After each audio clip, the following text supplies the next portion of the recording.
It's time to check out the Old Town, also known as Stari Grad, because now we are inside the barriers of the castle, and you see these stone streets. Restaurants are lined up nonstop. There are so many of them along the twisty and turny roads, and it seems like you go through alleyways. There are so many different shops that you can go to selling really nice clothes. So many souvenir stores, of course. The one main thing, the tours.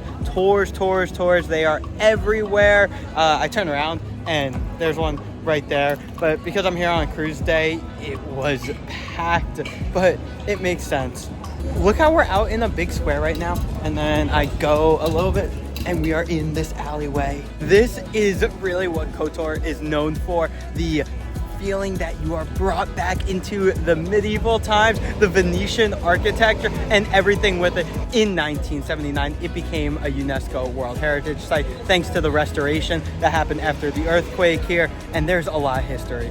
When it was built, believe it or not, its narrow streets and windiness was meant to confuse potential invaders if ones were to come. You will see that the outside of it is this old fort, this old castle, and it's really cool. There's this one part that it looks like it's almost like a moat, and you see the water, and then the castle just shoots up. And then actually now in the present day, that castle is a restaurant, so you can have dinner. This is the restaurant we ate dinner at last night. So picture it at night and looking at this. From 1420 to the late 1700s, that was when the Venetians had control of this area, and they were the ones who built all of this and fortified it.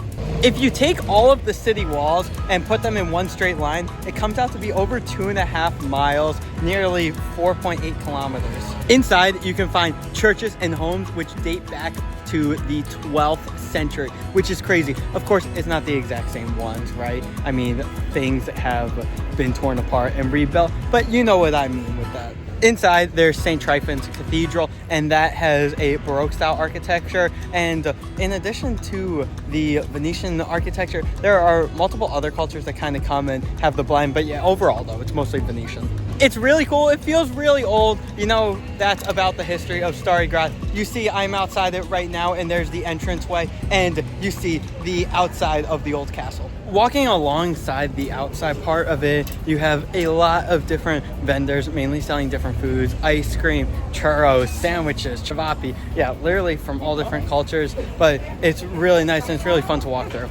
Here's the Church of St. Nicholas. It's an Orthodox church, and it sticks out because it's one of the taller buildings within Stari Grad, and yeah, the architecture, it still fits in with everything here. It's actually not that old in comparison to the rest of Stari Grad. It was completed in 1909 to serve the Serbian Orthodox community, the Serbs who were living here. It was built because the previous church was destroyed by a fire.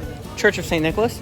And you have another one that's right here. There are like 5 different ones within Stari Grad, which shows you how important religion was when this area was being developed.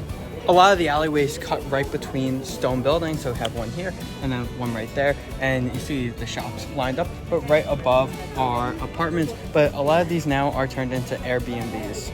A lot of the restaurants are really cool too, because look at this one. You have the table set up right in the alleyway. The designs are very similar if you go into old towns in cities in Greece, Italy, Malta, and really the whole Mediterranean Adriatic part. This shot is taken in 0.5, but I love it.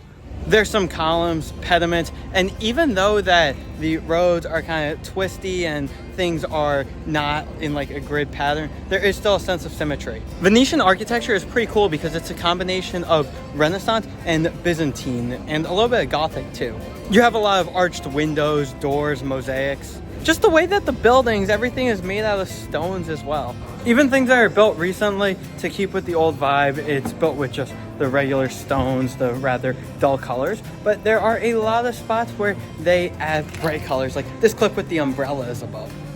I'm staying in an Airbnb, literally right in Old Town, and I got it for a great price. I would recommend that you stay here as well. Walking through here and then looking up and seeing the mountains, yeah, this does not feel like we're in a coastal town. But that's exactly what makes this so unique. Not gonna lie, every alleyway is pretty much the exact same. No matter where you go in Stari Grad, it's the same vibe. There isn't much differentiation, but it's still really fun to be able to walk down every single one of these and then just kind of like wander.